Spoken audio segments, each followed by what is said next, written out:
Coucou à tous et à toutes, c'est avec beaucoup de joie que je vous retrouve encore pour un format podcast pour vous parler de la prochaine nouvelle lune qui aura lieu le mercredi 2 octobre à 20h49 et qui tombera dans le signe de la Balance.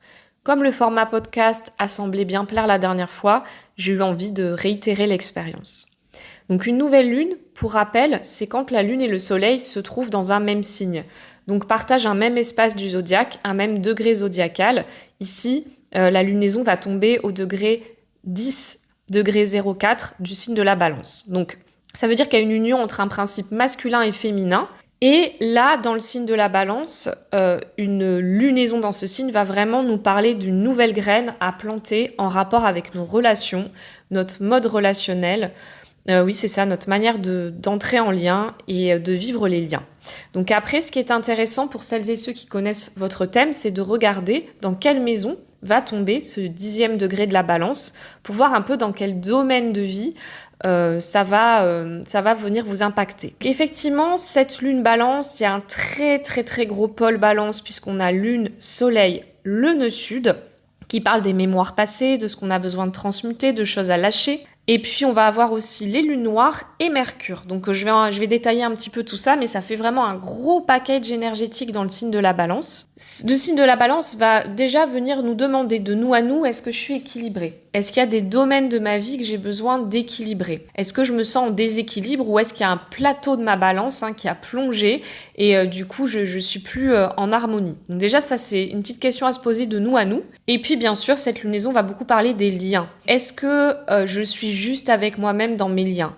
Est-ce que mes liens sont équilibrés ? Est-ce que mes liens reflètent mes besoins intérieurs ? Puisque la lune va parler vraiment en balance de quoi j'ai besoin dans le relationnel pour me sentir bien, pour me sentir en sécurité. C'est quoi mes besoins fondamentaux dans le relationnel ? Et est-ce qu'ils sont respectés ? Est-ce que j'arrive à trouver l'équilibre entre mes besoins et ceux des autres ? Est-ce que j'arrive à trouver des compromis, des terrains d'entente avec l'autre ? C'est un bon moment pour se poser la question de quel est l'effet que moi je produis sur l'autre, que mes actions produisent sur l'autre, et quel effet l'autre produit sur ma vie, comment je suis en présence de l'autre. Et il y a la notion vraiment de retrouver de la mesure, de l'équilibre, de l'harmonie, que ce soit sur le plan intérieur ou aussi sur le plan relationnel. Le fait qu'il y ait les lunes noires en Balance, les 3 en plus, c'est-à-dire la corrigée, la moyenne et la vraie, ça va vraiment nous donner un côté où on peut avoir une remontée d'angoisse, de peur profonde. En fait, ça indique qu'il y a des choses qui se passent vraiment dans l'inconscient, dans les profondeurs, puisque les lunes noires parlent de nos traumas, parlent d'un trou noir, parlent d'une zone d'ombre. Donc ça veut dire que dans l'inconscient, il peut y avoir justement des choses sur lesquelles on met des mots ou qui remontent, où on a besoin de mettre de la clarté mentale puisqu'on a Mercure à côté. Donc ça peut être à travers des lectures, à travers des discussions, à travers peut-être une thérapie que l'on va pouvoir mettre en lumière et faire remonter comme ça des choses enfouies. Mercure Balance va aussi éclairer quel est notre mindset relationnel, j'ai envie de dire. Quelles sont nos peurs d'entrer en lien, quelles sont nos peurs dans les liens, quelles sont nos peurs à être seuls, enfin voilà, ça va vraiment parler de toutes les peurs que l'on a dans les liens et tous les mécanismes inconscients que l'on a dans les liens, nos croyances sur le lien, nos peurs de déplaire, etc. Tout ça risque d'être bien balayé énergétiquement avec le fait qu'il y ait aussi Mercure qui demande de mettre de la conscience des mots, de la discussion, de la clarté mentale, en tout cas de passer aussi par une compréhension mentale ou d'avoir des messages, de recevoir des messages à travers, des cartes, un thérapeute, une discussion avec un proche ou une amie, sur comment on se relie et d'avoir des grandes compréhensions qui vont permettre justement peut-être à certains modes relationnels de s'éclipser. Quand il y a une éclipse comme ça veut dire qu'il y a une partie de notre vie, de nos traumas, de notre passé. Il y a le nœud sud et les lunes noires. Donc les lunes noires, j'ai dit, c'est les traumas. Et le nœud sud, c'est vraiment les comportements du passé, mais qui aujourd'hui nous drainent de l'énergie, nous desservent. Donc il est possible qu'on se rende compte que certaines de nos relations nous prennent de l'énergie, nous drainent, et que l'on doive s'en éloigner temporairement ou ajuster, avoir un dialogue avec la personne pour voir si c'est possible de trouver un terrain d'entente. Et peut-être, si ça ne l'est pas, de laisser certaines relations s'éclipser. On peut aussi être invité à guérir des blessures de cœur anciennes, donc à se plonger dans des anciens traumas, même très vieux, qui ont occasionné des relations. Donc tout ce genre de choses, toute cette boue un peu relationnelle peut remonter à la surface. C'est vrai que la lunaison, elle est en carré à Mars, donc ça lui met vraiment pas mal de tension, puisque ça va être le seul aspect que reçoit ce pôle Balance, et là on a un Mars Cancer. C'est vrai que le fait que ce soit carré à Mars, il peut y avoir une forme de violence peut-être dans les compréhensions que l'on a, peut-être que l'on peut être amené à voir la violence de nos croyances dans le relationnel, peut-être qu'on peut être amené à vivre ou à éclairer des violences dans les liens, peut-être qu'on peut avoir des conflits, Mercure carré Mars, des discussions un peu houleuses. En tout cas, c'est vrai que ce Mars Cancer, normalement, il est très très doué pour défendre ses intérêts, sa famille, ses enfants, c'est vraiment une énergie de défense de son monde intérieur. Tout ce qui va être attrait au logement, tout ce qui va représenter la sphère du cancer. Mais ce Mars Cancer, il est en chute dans le zodiaque, donc il n'est pas à l'aise dans ce signe, il comprend pas mal d'excès aussi. Donc en fait, ce Mars Cancer peut nous égarer si on est trop dans l'ultra-réactivité émotionnelle, ou si on sort les griffes, les dents dès qu'on se sent agressé ou envahi émotionnellement, et ça peut empêcher de réagir clairement, puisque ce Mars, il agit avant tout depuis un espace de protection de son intériorité, de protection de ses proches, et parfois il peut être un peu susceptible, un peu à fleur de peau, ou être dans l'overprotection. Donc c'est vrai que on va vraiment être invité à aussi peut-être faire tomber certains mécanismes de défense. Sur le plan psychologique, c'est vrai que quand il y a des choses qui sont assez difficiles à entendre, à comprendre, on va d'abord résister dans un premier temps parce que en fait c'est plus simple de maintenir le système, de ne pas faire circuler l'information. J'en parlais avec un ami justement cette semaine. Parfois, c'est beaucoup plus facile en fait, puisque si on n'exprime pas, si on laisse pas circuler, ça reste cristallisé, ça ne peut pas bouger. Donc les relations ne peuvent pas bouger, notre vie ne peut pas changer. Et c'est vrai que ce Mars Cancer est parfois plus doué pour se battre, pour conserver une stabilité ou une sécurité qu'il connaît déjà, même si elle est inconfortable, plutôt que pour aller vers la nouveauté. Donc il peut y avoir tout ça qui va être mis en tension avec des réactions comme ça très instinctives, très susceptibles, ou une demande de protection très forte, mais attention à ne pas se protéger pour rien ou surréagir. Ce qui est intéressant dans cette lunaison et ce qui fait un peu sortir le Mars de cette difficulté, c'est ce grand triangle comme ça d'eau en fait, qui va relier Vénus et Mars, qui sont deux archétypes relationnels, avec Saturne. Tout ça dans 3 signes d'eau, puisque Mars est en Cancer, Vénus est en Scorpion et Saturne est en Poisson. Donc ça, c'est génial. Ça va pouvoir permettre justement de plonger dans ces profondeurs. Pour mieux se relier sur cette lunaison, il est d'abord conseillé de plonger dans ces profondeurs. Donc de prendre le temps d'écouter comment on se sent, puisque la force de l'élément de l'eau, c'est les émotions qui sont restées coincées. Dans notre corps, on est composé à 70% d'eau, donc qu'est-ce qui ne circule pas correctement? Qu'est-ce qui n'est pas fluide? Qu'est-ce qui est resté coincé? Et en plus, il y a une Vénus Scorpion qui est vraiment très douée pour aller voir ces zones d'ombre et surtout mettre beaucoup d'amour. Vénus, c'est une planète d'amour. Donc quand elle tombe dans le signe du Scorpion, elle dit « Oui, ose aller voir ton ombre, ose aller voir tes profondeurs, mais ramène de l'amour.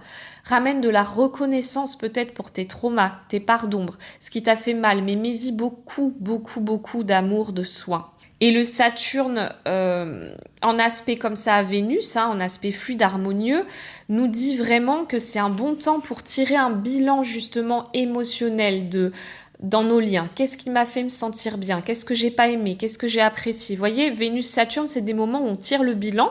Et comme il y a aussi Mars qui est une autre planète relationnelle, ça vient renforcer ce travail de prise de conscience pour peu que l'on s'écoute, que l'on passe peut-être par des pratiques artistiques, d'introspection méditative, tout ce qui va illustrer cette force aquatique. Donc d'être bien centré. D'autant plus que le centrage, on va être testé dessus, j'ai l'impression, pendant cette nouvelle lune, puisqu'il y a 2 planètes en Poisson, Saturne et Neptune, qui sont toujours rétrogrades. Donc quand une planète est rétrograde, elle demande de rentrer en soi pour voir un petit peu justement qu'est-ce qu'il se passe à l'intérieur. C'est pas une fonction planétaire qui doit être tournée vers l'extérieur. Donc du coup, ces planètes, elles sont en Poisson. Donc elles demandent vraiment d'être à l'écoute de notre monde intérieur, de nos ressentis, de faire de l'espace pour pouvoir guérir, pouvoir écouter nos ressentis, être dans l'inspiration. Mais à côté, il y a le Jupiter Gémeaux qui pourrait dire justement, attention, je m'éparpille, attention, j'ai tendance à fuir cette introspection émotionnelle, j'ai tendance à faire trop de choses, j'ai tendance à aller vers l'extérieur. Le Gémeaux est une énergie extrêmement tournée vers l'extérieur, vers les autres. Donc est-ce que je suis pas happée par trop de responsabilités qui m'empêchent du coup de faire cette introspection? Et pour le coup, le Gémeaux est un signe très très très joyeux, là où le Poisson peut être un signe plus mélancolique, hein. Donc c'est vrai que le fait qu'il y ait ce Jupiter Gémeaux qui représente vraiment une notion d'abondance, de joie, mais qui est un peu excessif puisqu'elle reçoit 2 aspects rouges, avec Saturne, et ben ça peut donner une phase de découragement. C'est-à-dire que c'est aussi intéressant d'écouter les messages intérieurs qui disent je vais pas y arriver, c'est trop dur, je vois pas d'issue à ma situation, et d'accueillir ça avec le plus de douceur possible, parce que les aspects comme ça, Jupiter-Saturne, souvent donnent un peu de pessimisme ou un peu de découragement, d'abattement. Donc il faut se dire que c'est un cycle, tout va s'arranger, et que cette phase, elle peut faire partie de ce qu'on a besoin d'expérimenter à ce moment-là. Il y a aussi Neptune qui est là, donc c'est pareil, là on peut perdre un peu sa notion de foi, hein, la croyance en sa bonne étoile. Donc là c'est pareil, on te dit oui, du coup tes projets peuvent se réaliser, tes grands rêves peuvent se réaliser, mais par contre, plutôt que de te dire je suis découragée, je vois pas d'issue, peut-être qu'il va falloir poser des actions concrètes, hein, et équilibrer entre cette écoute et des actions très concrètes, puisque pour le coup, le Saturne est quand même en Poisson, il demande du concret. Donc c'est vraiment un équilibre entre les deux, hein. Je réfléchis s'il y a autre chose là qui me marque dans cette lunaison. On a toujours le Uranus en Taureau, donc beaucoup de prises de conscience qui peuvent passer par l'écoute de son corps, tout ce qui va être pratique de breathwork, pratique méditative, pratique de yoga, pratique de sophrologie, sont particulièrement conseillées en ce moment, ou des soins énergétiques, ou pourquoi pas aller explorer le corps avec des techniques d'accès à l'inconscient comme l'hypnose, hein, ce genre de technique, le MDR, puisque Pluton, c'est une planète de psychologie des profondeurs, et Uranus, c'est une planète de libération, qui actuellement, les deux, se trouvent dans des signes de terre, ce qui me fait vraiment penser au lien au corps.